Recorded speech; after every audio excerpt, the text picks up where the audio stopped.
नमो नारायण, जय महाकाल, जय मां बगलामुखी। सभी मेरे दर्शकों का बहुत बहुत स्वागत है। आई होप आप लोग अध्यात्म के मार्ग पे मुझसे कुछ ज्ञान प्राप्त कर रहे होंगे और अपनी आध्यात्मिक उन्नति भी कर रहे होंगे। साथ साथ प्रभु का नाम स्मरण करते रहिए और अध्यात्म में आगे बढ़ते रहिए। सबसे पहले उन लोगों का बहुत बहुत धन्यवाद और आप सभी लोगों को बधाइयाँ कि आपने स्पिरिचुअल लाइन को चुना। आप सभी लोग कई करोड़ों भीड़ में से सबसे अलग होते हैं, क्योंकि सिर्फ स्पिरिचुअल को बताने वाला बड़ा नहीं है, उसे सुनने वाला भी बड़ा होता है। आज का जो टॉपिक है वो कमेंट से ही उठाया गया है। टॉपिक है कि जब भी मैं पूजा पाठ करती हूँ गुरुजी, तो मुझे नींद आने लगती है, उबासी आने लगती है, शरीर में दर्द होने लगता है। देखिए, ये जो लक्षण होते हैं ये दिव्य शक्तियों के ही लक्षण होते हैं। दिव्य शक्तियों का मतलब होता है जब भी आप किसी भी शक्ति का जाप करते हैं, कोई भी शक्ति, तब आप क्या करते हैं, मंत्र का उच्चारण करते हैं एक पर्टिकुलर समय के लिए। लेट्स से 21 दिन, 31 डेज, 41 डेज, कि मैं आज से इतने मंत्रों का जाप करूंगा या करूंगी।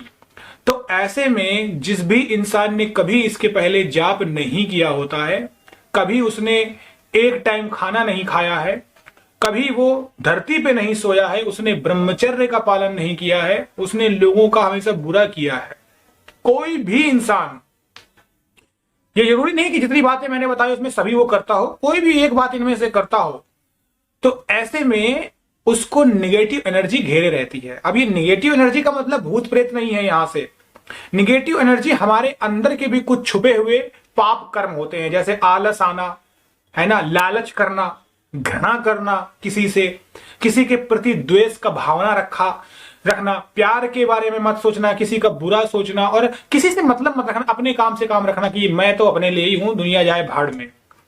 सो ये जो तरीके होते हैं ये भी होते हैं कि हमारे अंदर कहीं ना कहीं वो चीज छुपी हुई है। अब सोचिए, एक इंसान पूरे रात भर देर तक जगता है और सुबह वो देर तक, सूरज देवता भी आ जाते हैं, देर तक उसकी मम्मी जब उसे जगा रही है या पापा जब उसे गालियां दे रहे हैं, लताड़ रहे हैं, तब वो जग रहा है। अब सुनिए, तो इसका मतलब क्या हुआ? इसका मतलब ये हुआ कि आपके अंदर भी आलस भरा हुआ है।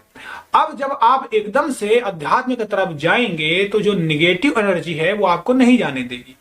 वो निगेटिव एनर्जी कभी नहीं चाहेगी कि आप इस मार्ग पे आगे बढ़ें, क्योंकि उसका मकसद यही होता है कि ये जो हमारा पुत्र है या पुत्री है आराम से रहे, चैन से रहे। क्योंकि आज के समय में हार्डवर्क जब आप करने जाते हैं, जैसे जितनी भी नींव है वो हार्डवर्क से ही रखी गई है। चाहे आप खाना खाएंगे तो उसके लिए पहले आपको कमाना पड़ेगा।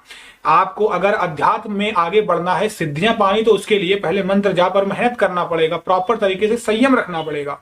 आप बिजनेस चलाते हैं तो आपको रुकना पड़ेगा, उसकी स्ट्रेटेजी सीखनी पड़ेगी, मार्केटिंग करना पड़ेगा। तो सभी कामों में समय लगता है, मेहनत लगती है। तो जब बात मेहनत की आती तो कुछ लोग जी चुरा लेते हैं और कुछ लोग एक्सक्यूज देते हैं।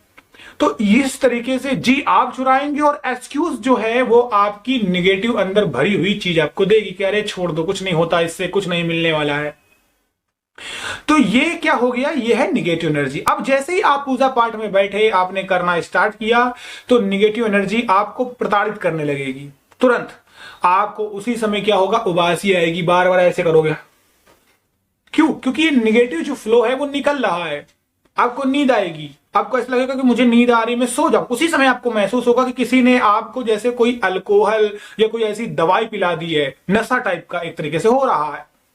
अब वो नशा क्या करेगा? जैसे ही आपको होगा, आपको ऐसे झपकियां आएंगी, आप ऐसे डोलोगे, तो आपका शरीर अंदर से मन बोलेगा कि छोड़ दे, सब बेकार है। जितने भी मेरे से साधक जुड़े हुए हैं, जो लोग करते हैं, वो भली भांति जानते होंगे कि मैं क्या बोल रहा हूं, क्योंकि जो भी मैं बोलता हूं वो सब मेरे एक्सपीरियंस हैं, अनुभव के साथ। सो ये चीजें आपको होंगी, तुरंत आपको झटके लगने लगेंगे। अब तुरंत जब झटके लगने लगेंगे और जैसे जैसे मंत्र जाप आप करेंगे, उसी समय आपका सर भी दर्द होगा, क्योंकि आप क्या करते हैं, बहुत उस मंत्रों को आगे बढ़ा रहे हैं जो आज तक आपने नहीं किए। आप बहुत देर तक बैठ नहीं सकते हैं, तो आपके दिमाग में उसी समय आएगा, क्योंकि निगेटिव एनर्जी आपको घेरेगी और वो कहेगी कि मंत्र जाप छोड़ दो। तुम्हारे दोस्त तुमको बुला रहे होंगे, दुनिया क्या कर रही होगी, बाहर देखो क्या हो रहा होगा, काश मैं सो जाती, काश मैं खा लेती, काश मैं पी लेता। तो क्या हो रहा है, ये जो चीज है ये आपको मना करती है कि आप ऐसा काम मत करो। तो उसी तरीके से जब ये प्रोसेस आपका निकलता है, उबासी आती है आपको शुरू शुरू में, आपका सर चकराता है, फिर एक समय ऐसा आएगा ये सब बंद हो जाएगा। देखिए एक और इसमें पॉइंट मैं अपने आप से ही जोड़ देता हूं। एक सबसे ज्यादा पॉइंट आता है कि उस समय आपका भगवान पे मन भी नहीं लगेगा और आपको भूख लगेगी, आपको टॉयलेट जाने का मन होगा, दैनिक दिनचर्या की जो चीज होती है उस समय लगेगी। लेकिन जब आप पूर्णता आगे बढ़ चुके होंगे, इसमें स्टेप बाय स्टेप करके सिद्धियां पाने की ओर अग्रसर होंगे, तब आप देखेंगे आपकी भूख मर जाएगी, आपका भगवान पर ध्यान हो जाएगा। क्यों पता है ऐसा? क्योंकि जब भी हम भगवान का पूजा पाठ करते हैं तो मैंने फिर आपको बोला, साधना, अपने आप को पहले ईश्वर सरवाते हैं आपसे। तो सबसे पहले आपका वो चक्र जागृत होता है जो आपकी भूख मिटा देता है, आपका भगवान पर विश्वास बढ़ जाता है। आप अपने आप को अब 3 से 4 घंटे बैठा सकते हैं कहीं पर भी। एक कहावत है ना, करत करत अभ्यास ते जड़मति होती सुजान, रसरी आवत जाते सिल पर पड़त निशान।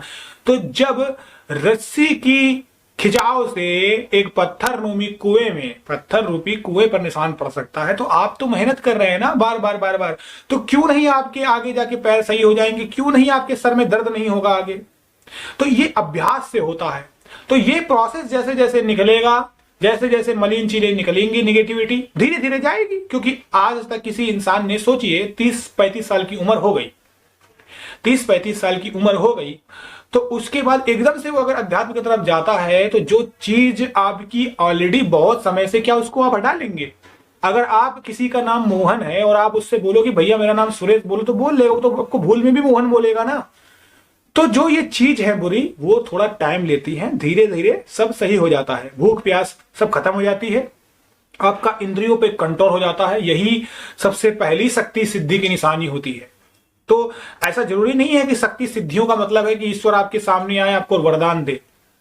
शक्तियां सिद्धियां हमेशा नीचे से ऊपर को बढ़ती हैं। पहले आपको सही करेंगी, फिर आप अपनी बातों से बहुतों को मनाने लग जाएंगे, आपके वचन सत्य होने लग जाएंगे। तो ऐसे करते करते आपके स्टेप बढ़ जाते हैं, मिट जाते हैं। तो ये इसमें परेशान होने की जरूरत नहीं है, शक्तियों का ही लक्षण है। आई होप आपको मेरी यह बात समझ में आ गई होगी।